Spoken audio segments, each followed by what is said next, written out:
Hey, good people. So I happened to be perusing a couple of guitar-themed sites on the internet today, and I came across a comment that sort of got me thinking. The comment was something like this: I'm so excited that Phil McKnight is going to review one of the new Latitudes that Tom sent him. This is going to sound like sour grapes on my part, or jealousy, but it isn't. I'm just wondering what is more valuable as a review of a guitar. One of these big commercial self-sustained YouTube channels, superstars, who get all of their gear either free or loaned to them, or maybe a smaller one-time reviewer who actually paid the $379 that those Latitude guitars cost. It's an interesting question, and I wonder if you have an answer for it. First of all, this is no shade on people like Phil McKnight or Daryl Braun or Guitar Max, 60 Cycle Hum. All those guys seem to be getting a lot of guitars sent to them, and they've built up their channels and have earned that position. And they're all really good reviewers in different ways. Some of them are excellent players. Others are coming from a luthier perspective, or actually take the guitars apart and do a pretty forensic view of the internals of these electric guitars. So I'm sure they're providing a service, and every once in a while I watch one of their videos about a guitar that perhaps I'm reviewing, or just has arrived on my bench, and it has a certain value.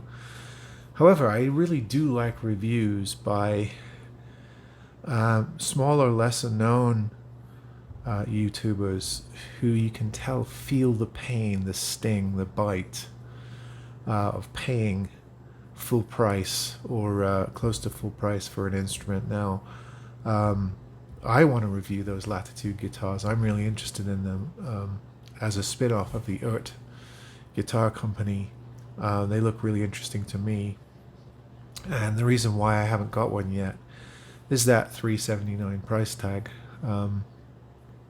I tend to wait to get guitars under retail cost, and there just hasn't been an opportunity yet. But it's not that I'm not interested in them, it's just that I don't like paying full retail price for things that I'm likely to just set up and sell on.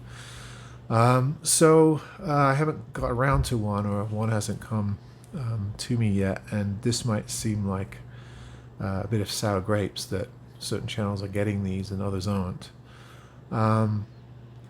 which isn't quite true. I don't actively pursue getting review guitars sent to me. I've never sent out a request, and every single guitar I've reviewed on this channel, I think it's somewhere around 300 now, I have bought, save for I think 3 examples, and in each case I've disclosed that those were sent to me for review, but that's only a very, very, very tiny percentage, 3 out of 300, or more even. So it's not really a case of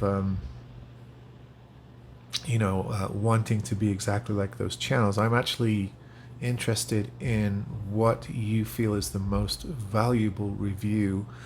It seems that a reviewer that had to pay out of their hard-earned cash for a guitar is going to give you something in that review that someone receiving the guitar either for free, complimentary, or just being loaned the guitar to ship back after the review is not going to match.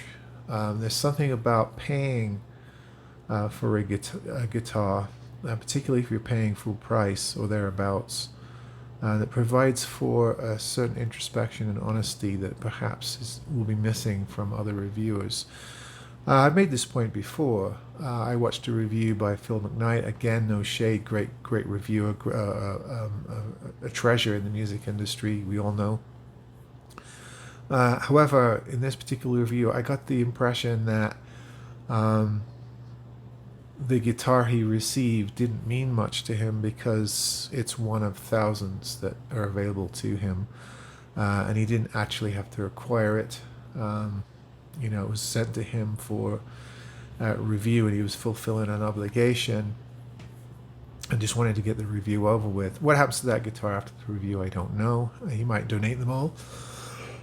I know he's donated some of them, so as do some of the other channels. But however, you don't get the sense that that pain cost him blood, sweat, and tears. Sorry, the guitar cost him blood, sweat, and tears.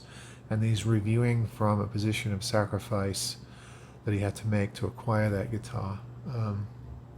When you pay $350, $400, $500 for a guitar, and you have disappointment in that guitar for the money you paid, there's an authentic quality to that disappointment that you won't find in a reviewer who is receiving the guitars for the purposes of review only.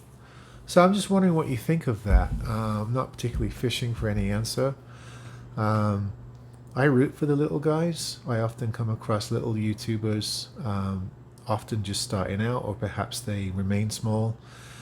And I really enjoy their reviews because I know that a lot of them, have to acquire anything they review on the channel. So there's a sense that it's a real buyer in the review, and it's coming from that perspective.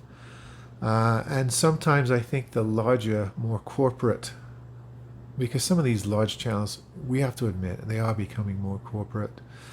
These guys are monetized to the point where it's a full-time job. I think there's something lacking sometimes in their reviews, even though they're very comprehensive, and often they take the guitars apart and they're coming to you with a real sense of expertise. There's just something missing sometimes from those particular reviews. It's the same with the big shop reviews, the Anderton reviews. Those guys can play any guitars they want. Everything's available to them. There's a sense of privilege almost. And you can never quite get rid of that sense of privilege as you watch those particular reviews. And maybe it doesn't matter. Maybe, somebody who's privileged enough to be in a position to review tons and tons of guitars, whether they buy them or not, is a valuable resource that we should, all feel good about. I'm just wondering, though, if there's something missing in some of the larger, more corporate channel reviews of guitars. But anyway, it's probably going to come across as sour grapes on my part, and I don't intend it to be. I just thought it was an interesting topic of conversation. So you let me know. When you're looking for a review of a guitar, where do you go? Is it a tried and trusted name? Is it somebody who's popular? Or is it, you want to feel the pain of somebody actually bought their guitar and, it set them back out of their pay packet, and you trust that review more because that person made a sacrifice to acquire that guitar. All right, folks, let me know. See you on the next one.